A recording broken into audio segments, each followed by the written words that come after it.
Barangay Ginebra San Miguel at Converge Fiber Xers Do or Die game naging parang championship match at Stephen Holt binuhat ang Barangay Ginebra San Miguel papuntang semifinals. At bago tayo magsimula, huwag kakalimutang mag-subscribe at like para lagi kang updated sa mga latest upload natin. Salamat!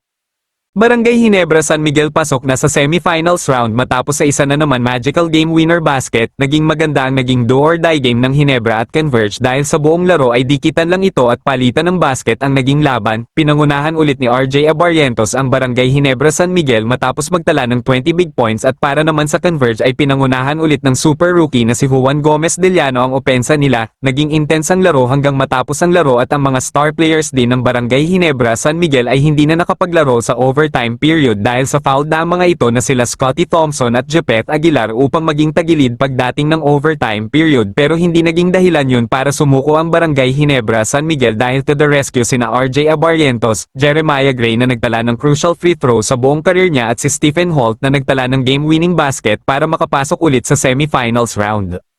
Kinapos mang makapasok ng Converge Fiber Xers sa semifinals pero naging maganda ang conference na ito para sa mga Fiber Xers dahil pinakita talaga nila hanggang dulo ang kakayahan ng kanilang team. Naging go-tigay kaagad nila ang super rookie nila na si Juan Gomez Deliano at naging malaki ang improve ng mga players nila sa season na ito at inaasahan ding natin na sa mga susunod na conference ay babawi ang Converge Fiber Xers.